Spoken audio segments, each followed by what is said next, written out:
to talk about... I know. Why did I go out? Oh, because I did it. We did it. Yeah. You're doing Phenomena now. Yes, exactly. So you know what? Out of the Mimi gets laid off. Comes greatness, because I was like, I called my two best friends, Jodelle and Ruben, who are my co-producers on Phenomena now, and I called them just like sobbing and was like, I don't know what I want to do, and this is terrible, and I felt so shitty, and they were like, dude, start your fucking YouTube channel. Like I feel like they were like, haven't you wanted to start a podcast / YouTube channel? Just do it. Yeah. You have the time. I was like, that's a good point. They were like, we'll help you. Like, we'll be your co-producer. I was like, so it was like really nice, because they were like, no, shut up. Look, they were like, we'll be your producers. They were like, we've got you here. We'll hold you up until you get back up on your feet. And I was like, I love you guys so much, because friends, man. I love them. So yeah, then basically they helped me start the channel, and now we have like 520 subs. Yeah, you were fucking crushing it. You're fucking crushing it on Phenomena. 546 subs. Phenomena. Yeah, so Phenomena is Have you done a Mothman yet? Mothman is gonna be not this week, in like 2 episodes. Okay, cool. But yes, we're at the end of season 2. We're doing Mothman. You gotta send me Mothman. I'm obsessed with Mothman. Dude, Mothman's sick. I love Mothman. I love what radicalized you? The world. The world? The world? Being the way that it is. The world. The state of things. Late stage capitalism is what radicalized me. Yes. Oh, about cryptids. Yeah. So talk a little bit about Phenomena. Talk about what's your deal right now. So Phenomena is a show centered around phenomena, in that it is anything the unexplainable phenomena. Yes, exactly. We're talking about like we did the last week's episode was about the lost city of Atlantis. Today's episode that goes live today is going to be about the Dyatlov Pass. So that's great, and that one John wrote. And so basically, Carly wrote one of the episodes. I did write one. Yes, Carly wrote the last episode of season 1, which was about the Bell Witch, and it was so good. You gotta go. You all gotta watch it. It was so much fun. You keep talking. I'm gonna find it. I'm gonna link them. Yes. Oh my gosh. So it's. Please don't forget to tune in for more yelling. Exactly. All the yelling. Oh, wait. Hold on. Sorry. I think they're. Oh, 2 seconds. Yeah, I know. Hello. What is going on? I'm going to find you guys the one that I did. The Haunting of the Bell Witch. Okay. Here we go. Okay. Perfect. I'm finding it. This is the one that I wrote. The Haunting of the Bell Witch. Sorry, they're picking up couches today. No, you're fine. From our... They're like, we'll be there in 20 minutes. I'm like, okay, great. Okay, go. But yes, so yeah, we talk about, yay! Oh, nice. I'm so glad you found it. But yes, that's the one that Carly wrote. We have Jodelle and Ruben who write the scripts, and then also Jodelle helps to optimize the YouTube channel to, make sure that it's all good and whatnot, and games the YouTube algorithm. And they I was like, when I listened to the episode, I was like, oh, they really nailed fleshing out the script that I sent, because I sent a lot of info and I blocked it out and I made sure you could read it, but then they put a lot of nice stuff in there and I was like, oh my god, hell yeah, so good. Oh my god, I was so pleased. So, Ruben is the main script writer, and they were the one that they were the first at first it was going to be Ruben writes all the scripts, and then Jodelle optimizes the YouTube channel, and then I was going to record and whatever. Yeah. Obviously writing the script every single week is a lot of work, because you have to look up the thing and put it together and whatnot. So then Jodelle was like, I can also help write scripts. And then so now our whole thing is we write, or Ruben writes the script, Jodelle writes the script, and then we have a guest writer, and it kind of oscillates like that. Every Incredible. 3 weeks we have a new guest writer. So, but Ruben always looks at every script, whether it be Jodelle's script or the guest writer, obviously also their own script. Well, I mean, they already yeah. Their own script, They're looking at all the scripts. Yeah, they make sure that the scripts are good for me to cold read, because I cold read all of them. I never read the scripts before I actually go and record the episode. They make it like she's reading this as it's produced. Like, she's like gonna read it, so make it sound like she's reading it for the first time. Yeah, and then I feel like in that way I'm able to react at the same time that like I'm reacting in real time to the script. And also like I was like, because before I started the YouTube channel, I was like, okay, what am I good at? Like, what do I like? Improv.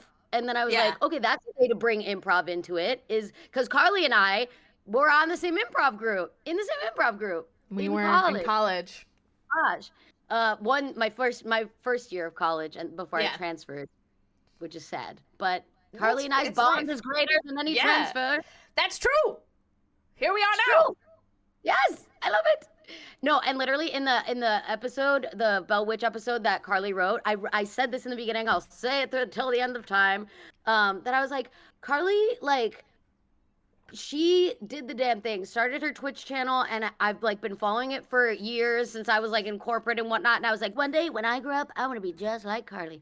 And then finally I was like, honestly, when I started to start my channel, I was like, we like reconnected, and I was like, yeah, you're like the big sister I look up to. And Carly was like, me, not me. Who, where? I'm just a guy. That's absolutely not me. No, it was really great. It was really nice. It was just really nice to hear, because I follow you. We follow each other. We like comment on each other's stuff, and like seeing you like, you know, get a big girl job and like go out with all your friends and go to clubbing and like fall in love with John, and like I got to see all that happen and be like, Mimi's doing good, and then having you be like, I was watching you, and I was like, I was watching you, and being like, and you be like, you did a thing, so I'm gonna do a thing. I was like, really? I did a thing, so now you're gonna do a thing? And that was just really special for me to hear. Well, yeah, because always like I feel like it's hard to know how much you can really impact other people by doing your Twitch stream, because for you, you're just like, okay, here I am on Twitch and doing my thing and whatever, but like it's a lot of talking to nobody too. You're just like, yeah, exactly. Except for chat, we got chat. No, now we have chat, and that's the thing that is great, is that at first you're just doing it for nobody, and then everybody's doing it with you, and it becomes a thing that you all do together. So like now the stuff that I do on stream is so much more different than the stuff I used to do, because I'm here with chat, and chat's like, we're here, we're making it too. And that's my favorite thing about streaming. We're all making it. I love it. We're all making it together. Well, that's good. So definitely go. I linked my app, and then definitely go subscribe to the Spotify link, and then also the YouTube, because Mimi's putting out that phenomena. Being part of an interactive audience is really fun. It's honestly, I love it. I love the form. I love seeing other streamers do it. One of my faves. And yeah. And so I had an idea to do, I always have ideas and I like don't know what I'm going to do with them, but I wanted to do something like talking about music in movies. And I told Mimi this idea, like, oh, I'm going to try and produce some shows, some episodes where we're talking about music in movies. And I think you said, like, have you ever seen Sing Street or something? You said, like, do you know about Sing Street? And I was like, oh, I love that movie. And then we just like screamed. We're like, we love Sing Street. So this morning at 6:00 in the morning, I watched Sing Street, which is one of my favorite movies. Yeah, as one does. And one of Mimi's favorite movies as well. And we were just going to gab about it. We were just going to gush about it. I'm wondering if I should... No, we can just gab about it. We can just gab about it. It's on Netflix right now. Although apparently... Okay, first of all, Netflix trash. I don't stay subscribed to Netflix. I will buy Netflix for Bridgerton when it comes out. And then I will watch... Yes, it's called Sing Street. And it's on Netflix. I don't... You can also rent it on like Prime. Here, let me look at the Just Watch right now, so I can tell you for real. Also, I love Just Watch because it tells you everything. Oh yeah, this is the first time I'm hearing about it. I also put my headphones on so that I could hear you better. Yeah. Oh, quick question. I think I have my mic plugged in. Is it plugged in? Can you like hear me? I can hear you. Can you hear me like farther away now? Yeah. And can you hear me really close now? Yeah, I think it's your mic. Okay. I think it defaulted to your mic. That's awesome. Okay, good, because that's what I was worried about. And That's also, good mic. in the beginning, we were just yelling. Thank you. Yeah, Yeah, we're screaming. Yeah. I was just screaming, and I'm sure like Discord was like blocking out. Oh yeah, for sure. The noise gate. It was just us the noise being gate. like, Yep. Yeah. it was just that. You can stream it on Netflix, although you need like the non-ad version. Don't you fucking get me started. I was like, I bought the basic version, and then Netflix like, actually you can't stream this one on the basic version. I was like, go fuck yourself, Netflix, and then I fucking paid for it. But I was just like, you guys are fuckers. I hate you so much. Yeah. That's what just like doing it, fucking swearing so at Netflix. You can rent it on Amazon Prime. You can rent or buy it on Amazon Prime, Apple TV, or what is this, Fandango at home? I don't know. Fandango. What is this? What does it say, Fandango? I feel 1,000 years old. Yeah, it's Fandango at home. I don't know what the fuck that is. Okay. Fandango is like where you used to be able to yeah, now it's like you can stream. I haven't movie tickets. I haven't heard of it, but I've notoriously never seen a movie so that tracks. So Sing Street is a really excellent film. It's a really good movie, first of all. So good. It's set in 1985 Ireland during the Troubles. They're struggling economically. Yes. And it's I didn't realize. Yeah, it's about a young boy who starts a band because he gets a crush on a girl and wants her to be in his music video. And it's a really great coming-of-age tale about this, like, ragtag group of rejects who creates a band because they have nothing better to do. And a couple of kids want to make a band, so they make a band, which is, like, high agency shit. That's just like, yeah, we're just going to make a band. Oh, yeah. And it's 1985, so the vibes are really good. The best. And they talk about, like iconic bands of the time, like Depeche Mode and Duran Duran and The Cure, and there's like a lot of fashion, and there's original songs. So it's written by the guy who did Once. Do you remember Once? I don't. Did you ever watch Once? Oh, dude, no. You would love Once. This guy he makes basically like love stories. Like that's kind of what he does, but it's like it's kind of, I'll say, Ghibli inspired. Is that like how Hayao Miyazaki says his movies are two people inspiring each other to live, and it's kind of like that.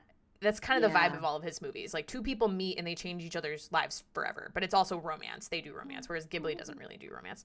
Right. John Carney, that's the guy who wrote it. And he wrote Once, which is like an incredible film. But he does original music because he's like a musician. So like all of the songs are original. And they're good. Yeah, and the like main character actually sings them, and I'm pretty sure the like characters in the like they actually all are the ones that play the instruments and whatnot. Do like, they? I'm pretty sure I think so. That's incredible. Like I know the singer, the main Ferdio Walsh Pilo, who plays Connor. He's the one that sings. Does he sing it? Yes, that makes me so happy. I was like wondering because I know in Once they do. I know the people in Once because it's like a man and a woman who like fall in love and like meet each other and sing together.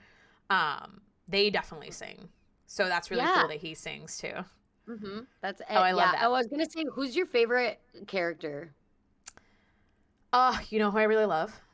Who? Eamon, the musician. Because are you gonna say Eamon? Were you gonna say Eamon? Because they find him because he's so like he's obviously the most talented one, but he has absolutely no ego about it. He is in it for the art. And like Connor, as much as Connor's like, this is my band, he always asks Eamon. He goes, what do you think, Eamon? And all the other boys are like, no, we can't do it. No, we can't do it. And Eamon like thinks about it. Like when he's like, should we play I want to play a slow song at the dance where they're gonna play. Yeah. He goes, I want to play a slow song. And I know. And the other kids are like, no, we can't do it. They'll hate it. No, we can't. And he looks at Eamon. He doesn't listen to them. He looks at Eamon. He goes, Eamon, what do you think? He goes, it's a risk. I say we do it. Eamon is, and he loves rabbits. I don't know. He's like, he loves rabbits. It's like. Rabbits. And his mom, his mom is just like, oh, Jesus. Oh my God! But she's so cute, and she's always giving them tea and like feeding them. And his dad's like, yeah. The room. Oh my God! she'll like dance in her little nightgown or whatever. I want to watch it again. Yeah, she's dancing around in her nightgown. She's like, oh, and they're all practicing, and she's like gearing up her vibrator. She's gonna masturbate while they're all downstairs practicing their band. She's like, oh, it's so good. Christ. The other thing that I really like about it is it's a very like, it's a very magically, like, it's magical realism a lot of the time, but it's also very real. Like, there's a lot of violence, and there's a lot of, like, I don't want to say crime, because it's not really crime, but there's a lot of, like, abuse, and there's a lot of especially from the headmaster of the fucking school. Yeah, and like, there's a lot of bullies.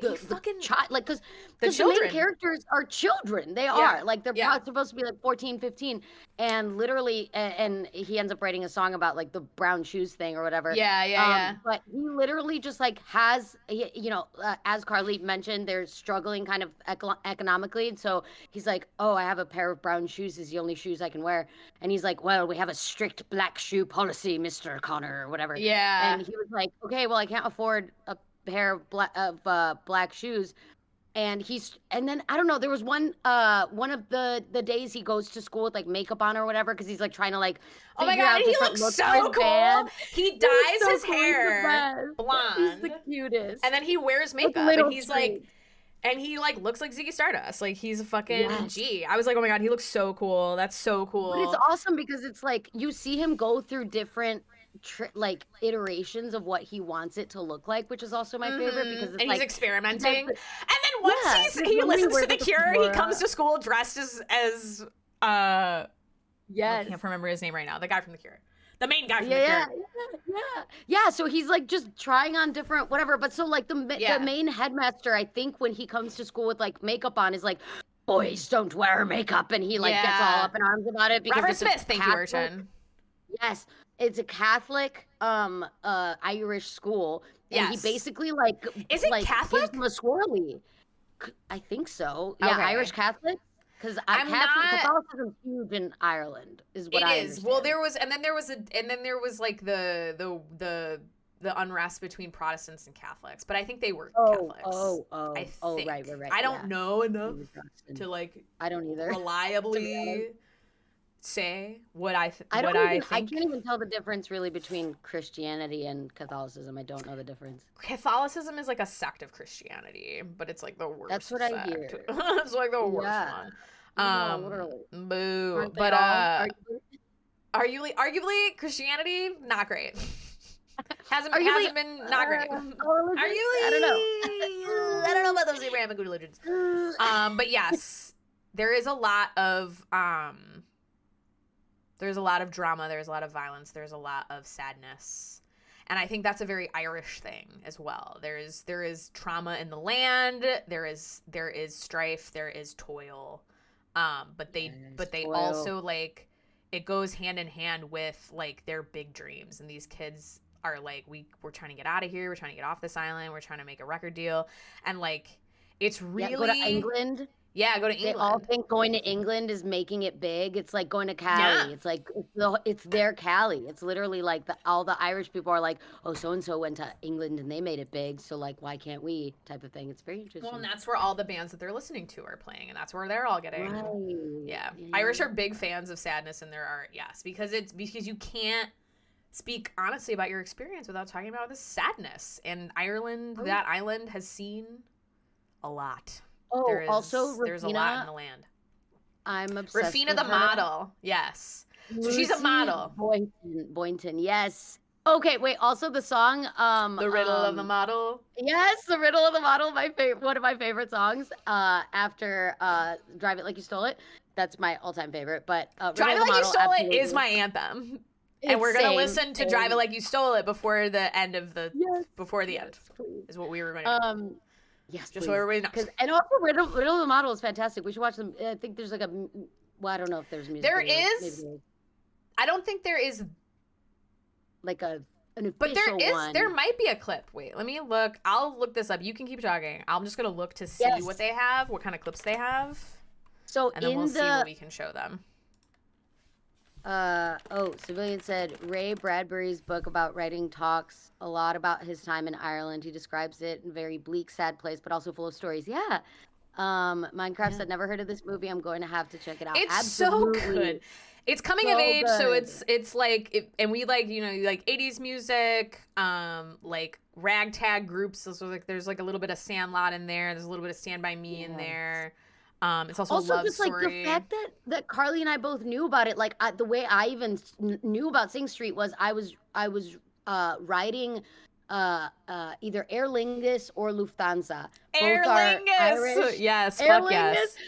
And I'm pretty sure they were playing it on the plane. Oh my gosh, I keep forgetting I have the makeup on, so I might have smeared it. Oopsies. But yeah, I was watching it on the plane. But here's the thing: is that I couldn't get my like headphones to work. So the first time I watched Sing Street, I did not have sound. Mind you, there were no subtitles. There were no sound. Wait! Yeah. Fun fact. I literally watched it. You didn't hear? You couldn't hear the music? I didn't hear it. I couldn't hear it. I didn't even know it was about music. That's incredible. That's a testament to how good this fucking movie is. Exactly. Because I literally could not stop watching it just for the visuals. I thought it was so fascinating. I was like, gee, I wonder what's going on in the movie. I had no idea. I wonder what's going on in the movie. Incredible. But I was like, honestly, this is fantastic. And then I made it a point to watch it with the sound, and it was even more incredible. I think I just fell in love with it all over again. But yeah, that's a testament to how great this movie is, that I literally watched it with no sound, and even just the visuals captivated me. It was so good. So good. Speaking of Riddle of the Model, do we want to listen to Yes. it? But also in the Riddle of the Model, in the movie, she tells me she's a model. I'm a model, is what she says. And every time I listen to it, because it's not in the Spotify version or the recorded version, it's like, she tells me she's a model. I'm a model. I say that I'm a model part every time. Like an angel in disguise. She's got dangerous eyes. Yes.